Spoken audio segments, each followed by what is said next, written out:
Bismillahirrahmanirrahim. Elhamdülillahi Rabbil alemin. Ve salatu ve selamu ala seyyidil mursalin. Ve ala alihi ve ashabihi ecma'in. En algaç yaratkan Allah subhanahu wa ta'alaga çeksiz maqtaulар bolsun. Andan keyin süyüktүү пайгамбарыбыз sallallahu aleyhi ve sellem'ga Allah Ta'ala'nın üzgültüksüz salavat salamdары bolsun.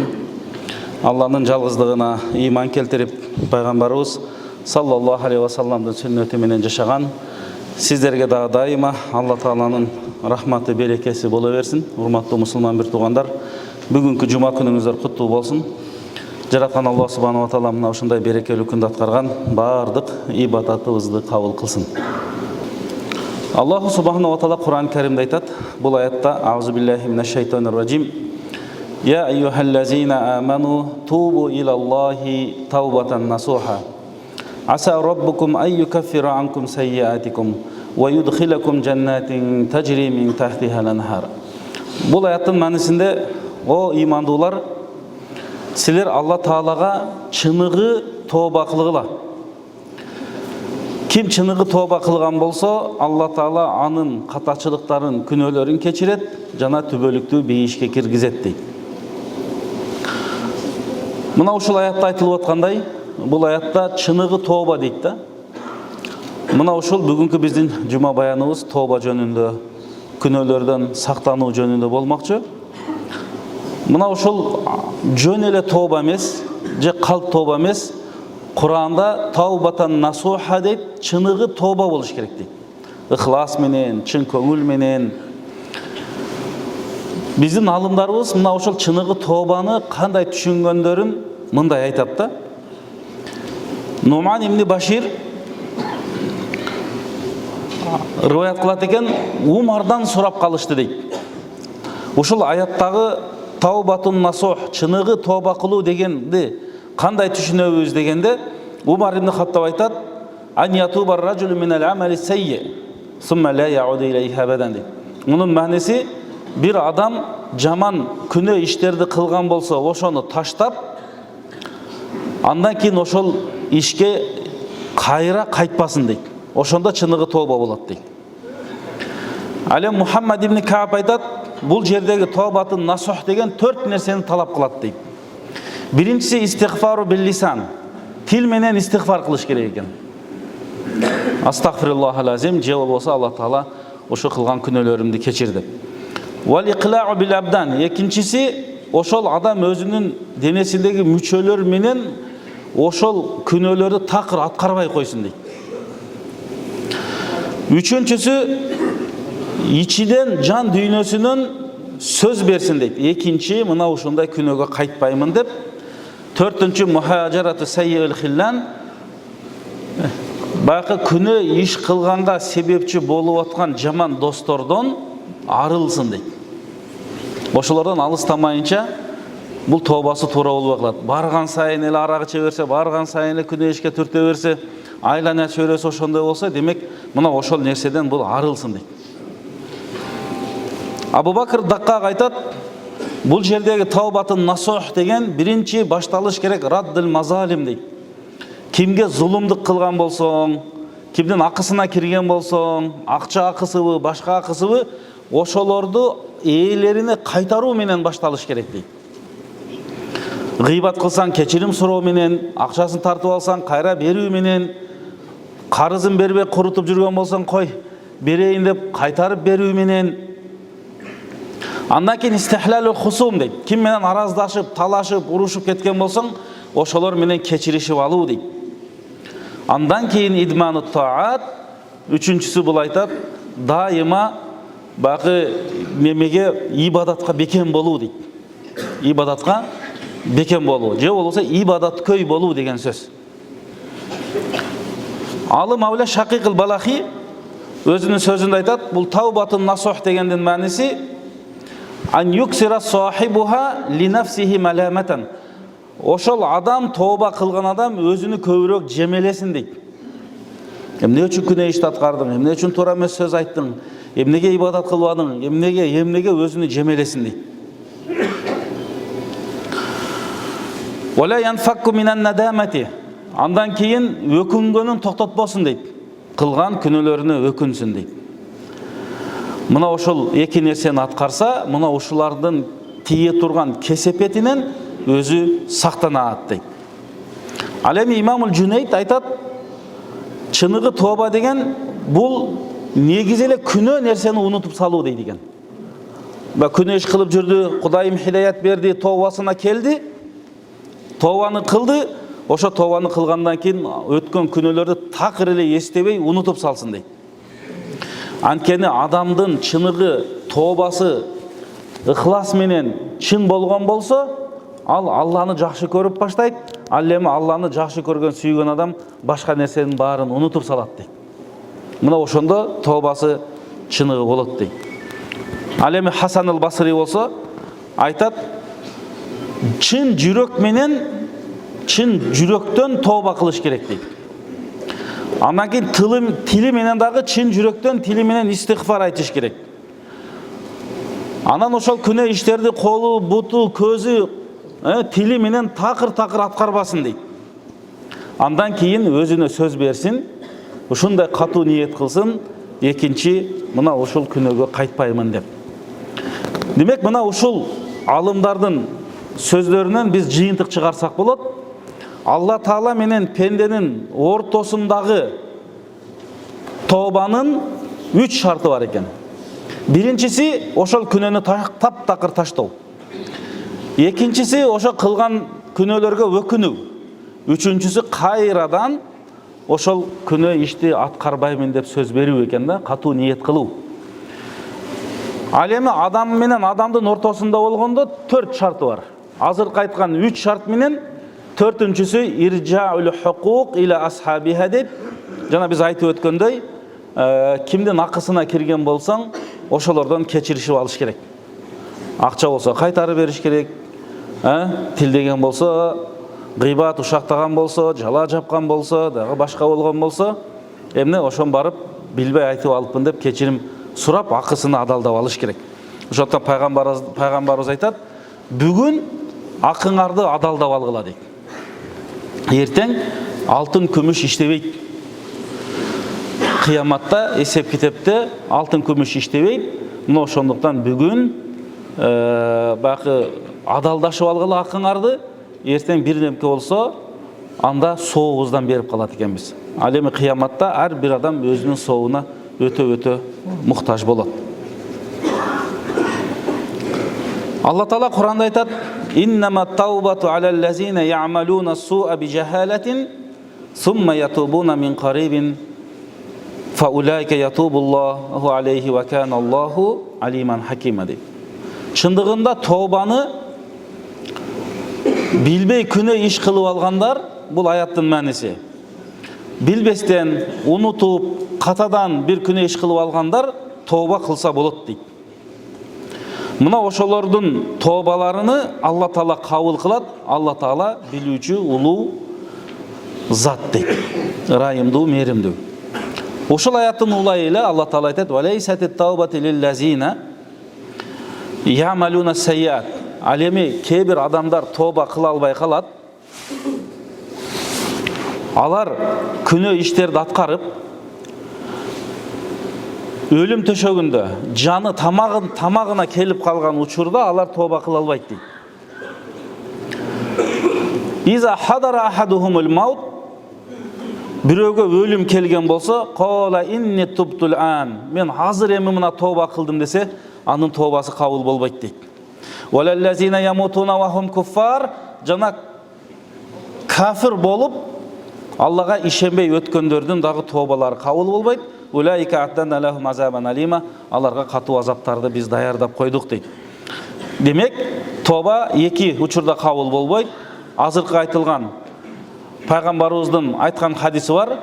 Эгер силер тоба кылсаңар, Алла Таала кабыл кылат, бирок багы жаныңар тамагыңа келгенге чейин. Мәлем игаргыр дейт. Гаргары болуп калган, ушул учурда кабыл болбойт дейт. Ага чейин болот. Андан кийин күн батыштан чыккандан кийин кабыл болбой калат. Кийинки аятта Алла Таала айтат: "Кул лиллазина кафару ин янтаху югфар лахум ма кад салаф".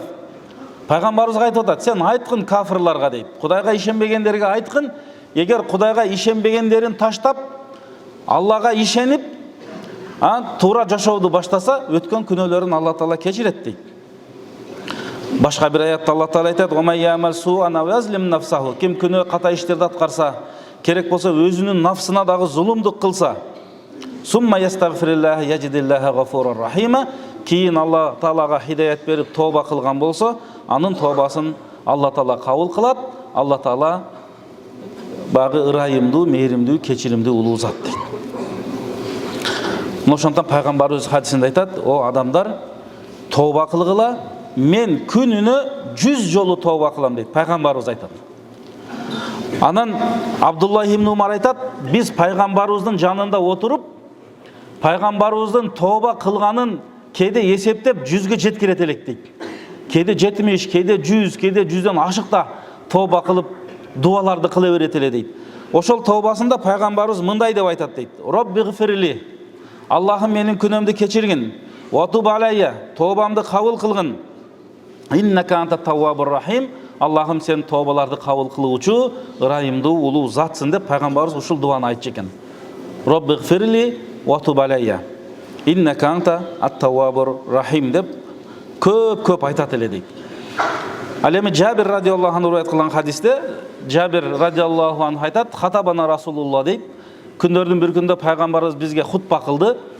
Ошол хутбасында маселесинде айтты дейт: "Я айюханнас, о адамдар, туби илаллахи қабла ан тамуту", бул дүйнөдөн өтүп кеткенге чейин тоба кылгыла. "Ва бадир бил амали салихати қабла ан тушгалу", колуңар бир иш менен алектенип калганга чейин силер көбүрөөк жакшы иштерди, солих амалдарды аткарып калгыла. "Василул лази байнака ва байна раббикум би касрати зикрикум лаху", өзүңөр менен Алла Тааланын ортосундагы байланышты Алланы көп зикир кылуу менен бекемдегиле.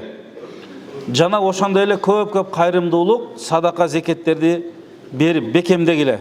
Эгер силер мына ушул эле иштерди аткарсаңар, тоба кылсаңар, жакшы амалды аткарсаңар, зикир кылсаңар, кайрымдуулук, зекет, садака чыгарган болсоңор, Алла Таала силерге рызкы берет, Алла Тааланын жардамы болот, кемчилигиңерди жоёт, Алла Таала артынан берекелерди берет" дейт пайгамбарыбыз. Демек мына ушул иштердин баары эле, азыркы айтылгандын баары эле бул чыныгы момун мусулмандын азыркы кылып аткан иши. Мына ушу жумага келгенибизде эле ошо бир жакшы амал аткарып коеюн, парздан кутулайын деп келип атабыз. 5 вакыт намаз деле ошондой, нафил орозо кармап атабыз. Орозо учурундагылар баарында биз эмне дедик? Ниетибизди эле тууралап, ушул амалдарды аткара беришибиз керек.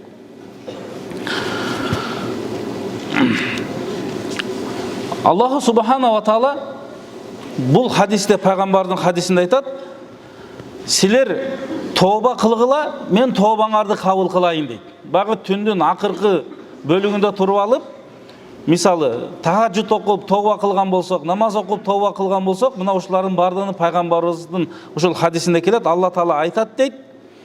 Түндөсү дагы, күндүзү дагы Алла Таала айтат. Эгер түнү күнөө иш кылган адам болсо, кел, күндүзү болсо да күнөөсүн кечирейин дейт экен Алла Таала. Күндүзү күнөө кылып, түндө туруп намаз окуп, дуа кылып кечирим сураса, анын дагы күнөөсүн кечирейин, тобасын кабыл кылайын дейт экен. Демек, тоба эшиги бизге 24 саат ачык да. Мүмкүнчүлүк бар. Бирок мүмкүнчүлүк жанагы эки биз айткан убакытка чейин. Анан эртең бир күн келип калат экен. Куранда келет: "Ла янфау нафсан имануха лам такун аманат мин qablу ау касабат фи иманиха хайра" дейт. Эртең ошондой бир күн келип калат. Анан ошол күн амал кылайын десең дагы кыла албай калат экенсиң. Жакшы амал, жакшы сөз да айта албай каласың. Садака, зекет да бере албай каласың. Ошол күн келет, ошондо эч бир нерсе пайдасын бербей калат дейт. Мына ошол күнү сооптордон кур калганды, банкрот болгондон Кудай Таала өзү сактаган болсун. Пайгамбарыбыз айтат, Анас радиаллаху анху риwayat кылган хадисте: "Лау анна либни адама вадиян мин захабин" дейт. Караңыз, бул жерде пайгамбар айтат, эгер бир адамда бир өрөн байлыгы болсо, алтыны болсо дейт. Ахабба ан якуна лаху вадиян. Ошого да тойбостон ушундан дагы экөө болса дейт экен да. Бирок пайгамбарыбыз айтат: "Лан ямла афаху илля тураб." Акырында анын оозун топурак гана толтурат дейт. Кабырга коюлганда топурактан башка эч нерсе жок. Бирок бул жерде пайгамбарыбыз айтат: "Ва ятубуллаху ала ман таб." Ким тоба кылам десе, Аллах субханаху ва таала анын тобасын кабыл кылат дейт. Ошондон пайгамбарыбыз башка сөзүндө айтат: "Ман ахсана фима бакия гуфира лаху ма мада." Кайсы бир адам хидаятка келип тоба кылган болсо, калган өмүрүн тобасы чын болуп, жакшы амалдар менен өткөрсө, мурдагы күнөөлөрүн Алла таала кечирет дейт. Кечирет. Ал эми ким тоба кылбай өтүп кетсе, мурдагы дагы кийинки күнөөлөрүнүн баарына эмне кылат дейт? Жообуну берет. Ошондон Алла таала Кур'анда айтат: "Кул я ибадияллазина асрафу ала анфусихим ла тaqnatu мин рахматилла инналлаха ягфиру аз-зунуба жамиа. Иннаху вал гафурур рахим." Бул аятта о өздөрүнүн нафстарына ысырапкорчулук кылган, зулумдук кылган адамдар Алла тааланын рахматынан үмүтүңөрдү үзбөгүлө дейт. Анткени Алла таала күнөөлөрдү кечирүүчү дейт. Демек үмүтсүз бир гана шайтан. Ал эми момун мусулмандан дайыма үмүт менен, каалоо менен, жакшы неме менен, жишан менен, жакшы ниет менен жашайт экен. Демек алымдарыбыз мына ушул тобанын пайдаларынан айтат. Эң биринчиси, Аллах субханаху ва таала ошо тоба кылган адамды жакшы көрөт дейт. Алла таала Кур'анда айтат: "Инналлаха юхиббут таввабин ва юхиббу ал-мутатаххирин" дейт. Алла таала тоба кылуучуларды жана тазаларды жакшы көрөт дейт. Тазаларды жакшы көрөт. Ошондон биз багы гусул кылып жуунабыз, дарат алабыз. Мына ошол багы жан дүйнөбүздү тазалайбыз ибадат менен. Мына ошолардын баардыгы адамды комплекстүү жактан, жан дүйнөсүн дагы моралдык жактан, дарат алганда гигиеналык жактан, материалдык жактан дагы, кийим кечеси да таза болот экен дагы. Ушул тазаларды Алла таала жакшы көрөт дейт. Экинчи, фарахуллахи литтайиб дейт. Аллах субханаху ва таала тоба кылган адамдын тобасына кубанат экен да. Эми Алла тааланын кубанганы чындыгында ошол тоба кылганына ыраазы болгону. Жанакы пайгамбардын хадисинде келет: бир адам сапарга чыгып, төөсүнө бардык кийим кечесин, тамак ашын, суусун жүктөп, анан качырып ийип дейт төөсүн. Эми өлгөн ушул экен да деп чөлдө багы бир дарактын астына эс алып алайын деп отура калып, анан бир маалда эле багы төөсү келип калды дейт да. Ушул жерден секирип туруп, багы төөнүн жибинен жүгөнүнөн кармап, аябай кубангандан: "О Аллахым, сен менин пендемсиң, мен сенин кудайыңмын" деп берет дейт да. Адашыпчы, баягы сүйүнгөндөн, аябай кубангандан.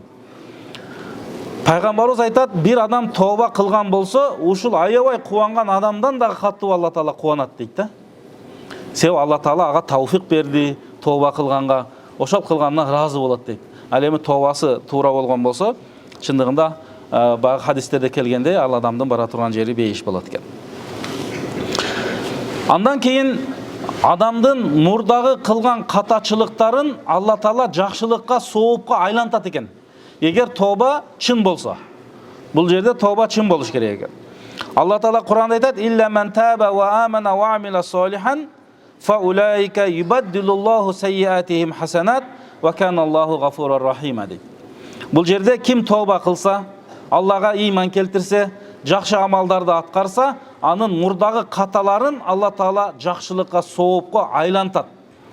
Алла таала кечиримдүү, ырайымдуу, улуу зат дейт. Бирок дагы бул жерде бир шарты, ошол тоба чыныгы тоба болуш керек. Андан кийин мына ушул азыркы окулган аят түшкөндө, бул жерде Ибн Аббас айтат: "Мына ушул аятка" дейт, "ким тоба кылса, Аллага ыйман келтирсе, жакшы амал аткарса, катачылыктарын Алла таала соопко айлантат" деген аят түшкөндө, пайгамбарыбыз аябай сүйүнгөн дейт да, аябай кубанган дейт ушул аятка. Өтө кубанганын билдик дейт, себеби бул карай турган болсок, биздин эле пайдабызга болуп атат да. Пайгамбарыбыз менин үммөтүмдүн пайдасына деп аябай сүйүндү дейт. Андан кийин төртүнчүсү бул мына ошол Куранда келет: "Инна шайтан адуун", ал шайтан адам баласына душман, "Фаттахизуху адуа", аны силер душман кылып алгыла деген Алла Тааланын аяты бар. Шайтан бизге дос эмес экен. Ал душман экен, ал азгырат экен. Мына ошол биз тооба кылган адам ошол адамдын душманыны жеңген болуп эсептелет экен да. Бул азгыргам деп атат Куранда деле. Бирок ыхластууларды гана мен азгыра албайм дейт экен шайтан. Бул Куранда келет. "Илля ибадака минхумул мухласин", ыхластууларды гана мен азгыра албайм дейт. Демек биздин тообабыздагы чын ыхлас менен болуш керек экен. Анан Хасан el-Басриден сураган экен, шайтан уктайбы деп. Десе Хасан el-Баср жооп берген экен, уктаганда кичине эс алып алат элек депчи. Бирок ал уктабайт экен. Пенсияга да чыкпайт экен, отпуска да албайт экен. Ада ишемби, жекшемби күн деген нерсе жок экен. Куш уйку да кылбайт экен да. Болгон иши азгыруу экен. Кимди азгырат? Адамды азгырат. Өзү менен кошо тозокко алып кирип кетиш үчүн. Демек ошон үчүн Куранда ачык эле адуун мубин дейт. Ачык душман дейт шайтанды. Демек ошол шайтанды жеңген болот экенбиз. Шайтан айтат экен, Иблис: "Ахлакту бани адама бизунуб ва ахлакуни бит-таубати вал истигфар" дейткен. Мен адамдардын акыретини күнөө иш кылдырып жок кылып атсам, алар мени истигфар, тооба менен жок кылып салышты дейт экен да. Ошондон биз истигфар айткан сайын, тооба кылган сайын биз жеңет экенбиз. Пайгамбарыбыз хадисинде айтат: "Ан-надаму таубатун", өкүнүү бул өзү эле тооба дейт. Өкүнгөн болсоң тооба кылганың ошол экен. Бирок ошол чын болсун. "Ат-таибу миназ-замби камал ла замбала", ким тооба кылган болсо, ал күнөөсү жоктой болот дейт. Мына ошондуктан Аллах субханаху ва таала бардыгыбызга мына ошол тообаны аткарганга, туура шарты менен дайыма истигфар айтып жүргөнгө, жакшы ибадаттарды кылганга Алла Таала бардыгыбызга тавфик берген болсун.